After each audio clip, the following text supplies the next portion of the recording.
Hello friends, स्वागत है मारा वानगी खजाना में। हूँ भावनाबेन राठोड। आज आप बनावीशुं एकदम काठियावाड़ी ढाबा स्टाइल રીંગણનો ઓળો। तो फ्रेंड्स, एक वखत आ रीते ओळो बनावी लीधो ने तो आज सुधीनी बधी ज रीत भूली जशो। एटलो सरस अने स्वादिष्ट आ ओळो तैयार थाय छे। तो विडियो पूरेपूरो जोजो। विडियो पसंद आवे तो विडियो ने लाइक, शेर अने सब्सक्राइब करी पासे रहेलू बेल प्रेस करो, जेथी आवनारा नवा विडियो सौथी पहेला आपने मळे। तो चालो बनावीए तीखो तमतमतो अने चटाकेदार રીંગણનો ઓળો।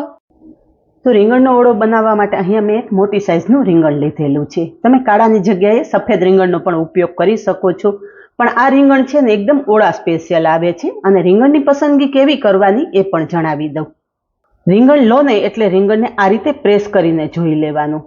રીંગણ પ્રેસ થતાં પોચું હોય ને એવું જ રીંગણ લેવાનું। જો રીંગણ કઠણ હશે ને તો અંદર બિયાનો ભાગ વધારે હશે, એટલે રીંગણ લેવા ટાઈમે આ વાતનું ખાસ ધ્યાન રાખવાનું। હવે રીંગણમાં આપણે આ રીતે ઊભો કટ લગાવી દેશું। ઊભો કટ લગાવી અને હાથેથી પ્રેસ કરી અને આ રીતે જોઈ લેશું કે રીંગણ અંદર ખરાબ તો નથી ને। તો અહીંયા તમે જુઓ કે અંદર એકદમ સરસ ચોખ્ખું અને બિયા વગરનું રીંગણ છે।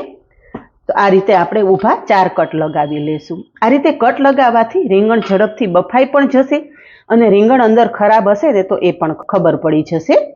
હવે આપણે જે કાપો કરેલો ભાગ છે ને એમાં આપણે લસણની કળી મૂકી દેશું। રીંગણની સાથે લસણની કળી શેકાઈ જશે ને એટલે લસણમાં એકદમ સરસ ફ્લેવર આવી જશે। તમે વઘારમાં લસણની પેસ્ટ ઉમેરો ને એના કરતાં આ રીતે રીંગણનો ઓળો બનાવજો। ઓળો એકદમ સરસ સ્વાદિષ્ટ થશે અને સાથે આ રીતે કાપામાં લસણ ભરવાથી રીંગણ ઝડપથી શેકાઈ પણ જશે। તો અહીંયા કટ કરેલા 4 ભાગમાં મેં લસણની કળી ભરી દીધી છે। રીંગણ શેકતા પહેલા રીંગણ ઉપર આપણે તેલવાળો હાથ લગાવી દેશું, જેથી રીંગણ ઝડપથી શેકાઈ જશે અને એની છાલ પણ એકદમ ઝડપથી અલગ થઈ જશે। તો રીંગણ શેકવા માટે અહીંયા ગેસ પર આ રીતે જાળી મૂકેલી છે। તમે ડાયરેક્ટ પણ રીંગણ શેકી શકો છો અને રીંગણને શેકવા મૂકી દેશું। તો રીંગણને આ રીતે પલટાવતા પલટાવતા બધી બાજુ એકદમ સરસ શેકી લેશું।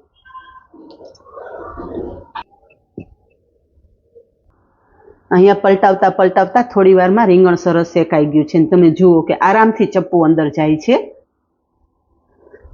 ગેસની ફ્લેમ બંધ કરી દેશું અને રીંગણ આપણે એક પ્લેટમાં લઈ લેશું।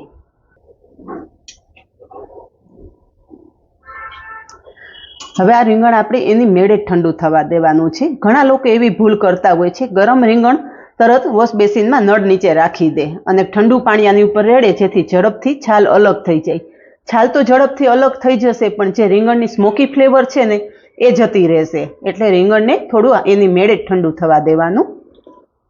તો રીંગણ એકદમ સરસ ઠંડુ થઈ ગયું છે, છાલ ઉતારી લેશું। તો અહીંયા તમે જુઓ કે હાથ અડાડતા જ રીંગણ ઉપરથી છાલ દૂર થઈ જાય છે। રીંગણ ઉપરથી છાલ ઉતારી લીધી છે। હવે આ રીતે તવીથાની મદદથી મેશ કરી લેશું।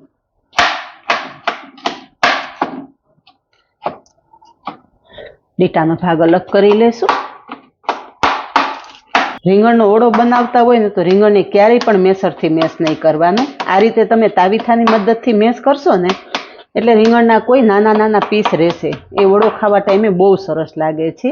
હવે જે આપણું લસણ હારે શેકાઈ ગયું છે ને એ લસણના પણ આપણે તાવીથાની મદદથી આ રીતે નાના પીસ કરી લેશું। અહીંયા રીંગણ સરસ મેશ થઈ ગયું છે। તમે જોઈ શકો છો કોઈ કોઈ આખા પીસ પણ રહેલા છે। એકદમ છૂંદો નથી કરી નાખવાનો, એ વાતનું ધ્યાન રાખવાનું। હવે ઓળો બનાવી લઈએ। ઓળો બનાવવા માટે ગેસ પર કડાઈમાં તેલ ઉમેરશું। ઓળામાં તેલનું પ્રમાણ થોડું વધારે રાખવાનું। તેલ ગરમ થતાં 2 ચમચી જેટલી આદુ મરચાંની પેસ્ટ ઉમેરશું, જેમાં મેં 2 લીલા મરચાં અને 1 ટુકડો આદુનો લીધેલો। આદુ મરચાંની પેસ્ટ તેલ સાથે સરસ સાંતળી લેશું। આદુ મરચાંની પેસ્ટ સરસ સંતળાઈ જાય ને એટલે 5 થી 6 મીઠા લીમડાના પાન ઉમેરશું અને સાથે થોડી હિંગ પણ ઉમેરી દેશું। બધું જ સારી રીતે કકડી ગયું છે। તો 3 મીડિયમ સાઇઝની ડુંગળી મેં સમારીને રાખેલી છે, કડાઈમાં ઉમેરી દેશું। આજે વડામાં આપણે લીલી અને સૂકી બંને ડુંગળીનો ઉપયોગ કરવાનો છે। આજે વડો આપણે એકદમ ઓથેન્ટિક સ્વાદ સાથે બનાવવાનો છે। હવે ડુંગળીની સાથે સ્વાદ પ્રમાણે મીઠું અને હળદર ઉમેરી દેશું।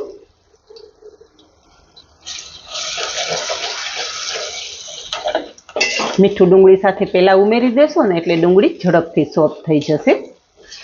થોડી જ વારમાં ડુંગળી સરસ સંતળાઈ ગઈ છે. તો 2 મીડિયમ સાઇઝના ટમેટા સમારીને રાખેલા છે એ કઢાઈમાં ઉમેરી દેશું. ગેસની ફ્લેમ એકદમ ધીમી રાખશું. થોડી વાર સાંતળ્યા પછી અહીંયા ટમેટા થોડા સોફ્ટ થઈ ગયા છે. ચમચાથી પ્રેસ કરતાં તમે જોઈ શકો છો કે ટમેટા મેશ થાય છે. હવે અહીંયા એક નાનું બાઉલ મેં લીલી ડુંગળી લીધી છે એ પણ કઢાઈમાં ઉમેરી દેશું. લીલી અને સૂકી બંને ડુંગળીનો ઉપયોગ કરીને રીંગણનો ઓળો બનાવશો ને એટલે રીંગણના ઓળાનો સ્વાદ એકદમ મસ્ત આવશે.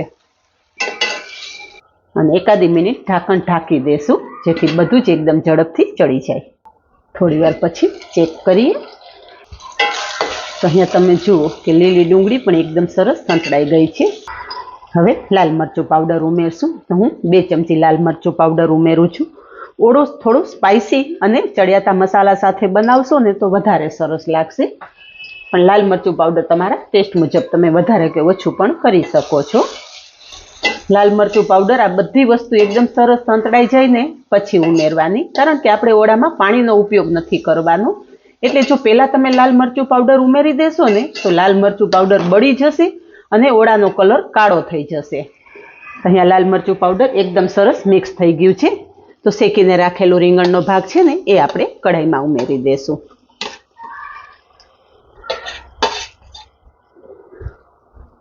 અને સારી રીતે મિક્સ કરી લેશું. ઓળો બનાવવા ટાઈમે ગેસની ફ્લેમ એકદમ ધીમી જ રાખવાની છે એ વાતનું પણ ખાસ ધ્યાન રાખવાનું.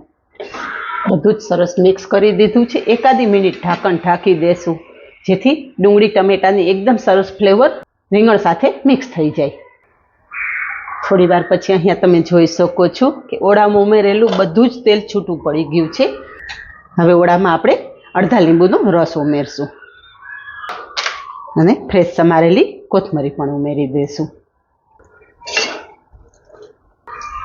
અહીંયા બધું જ મિક્સ કરી લીધા પછી ગેસની ફ્લેમ બંધ કરી દેવાની છે. ગેસની ફ્લેમ બંધ કરી દીધા પછી 2 ચમચી જેટલું સિંગ તેલ ઉમેરવાનું છે.